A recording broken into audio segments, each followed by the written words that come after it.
Ladies and gentlemen, welcome to Magnanimosity. We are a grassroots organization committed to unleashing the human spirit and maximizing the potential of future generations. This is part 9 in a 10-part series entitled, Oh Yes We Are, Unleashing the Human Spirit. Please feel free to visit us at magnanimosity.webs.com. That's magnanimosity.webs.com.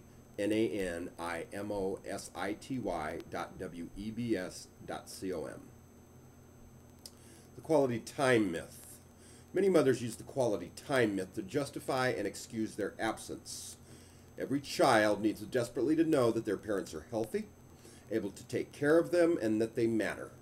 Mattering is communicated through the eyes of the caretaker. It is also communicated by the amount of time they spend with him. It is as though the child intuitively knows that people give time to what they love. There's a multitude of dysfunctions that impede the mother's ability to truly be there for her child. The mother is not emotionally present for the child due to hormonal imbalances, alcoholism, stress, etc. if she is simply too wrapped up in her own neurosis, or if the basic needs of the child take a backseat to her own personal agenda, the consequences can be dire and irreversible. No agenda should ever supersede the emotional health of the child. Our emotions not only influence our choices, they are in fact the sole determining and motivating factor in our lives. Many people kind of poo-poo emotions. Certainly, one of society's more insane expectations is that men should not be emotional. It would be no more insane to tell a man to quit breathing. Neither one is possible lest we perish.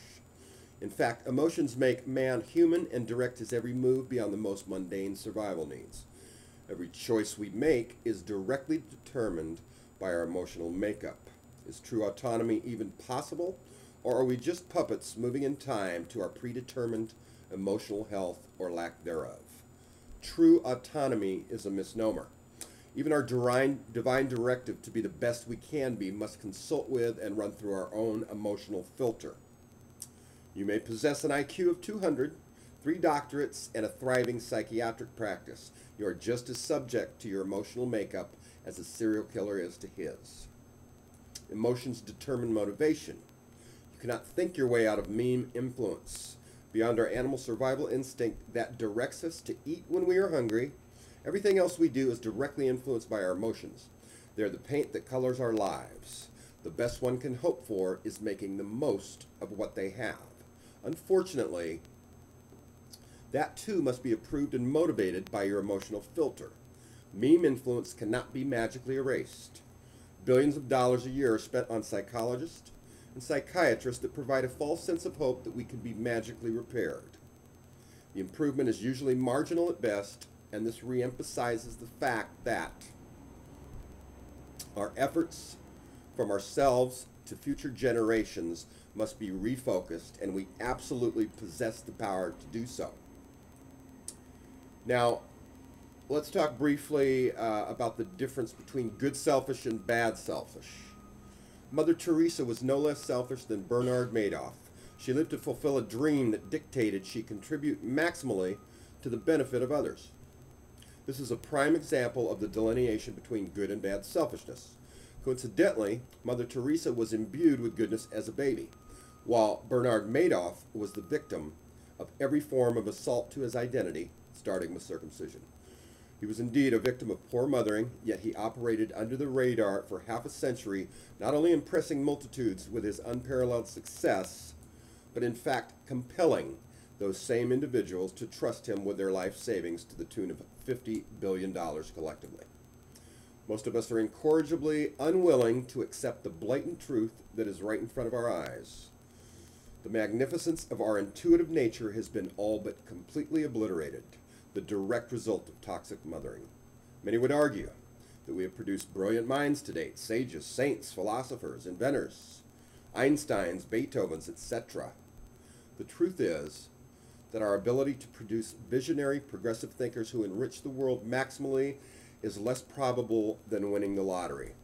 Every human being is endowed with greatness and the potential to manifest that greatness in ways that maximize their personal joy while contributing to the maximal benefit of society.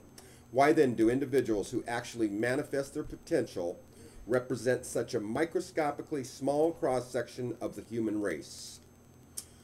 There does exist, as we speak, innumerable individuals that die on Skid Row every minute, many times as a result of a drug overdose.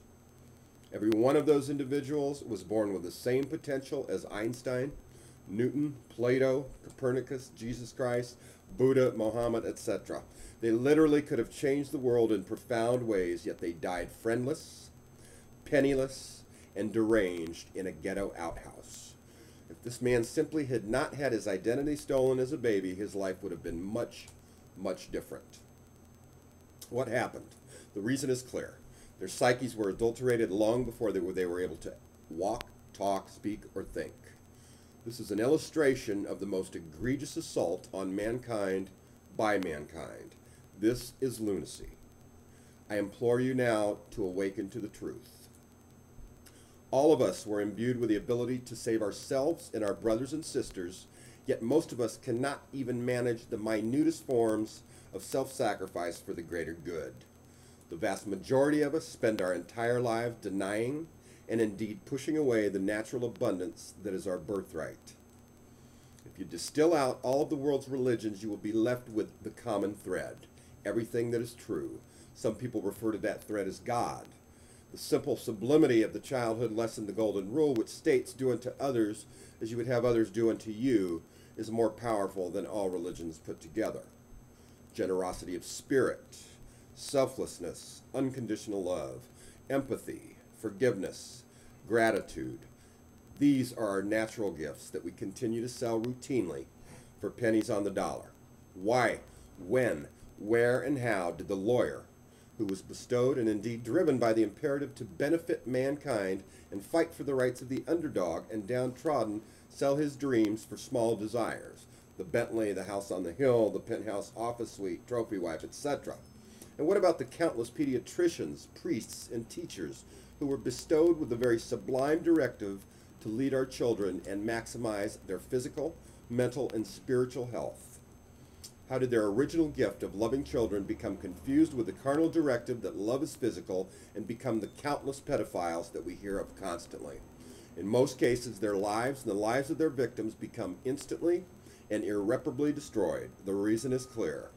Molestation is a result of one's initial desire to love one's own internal wounded child, commingled by one's need to reclaim the control that was stolen during their own infancy.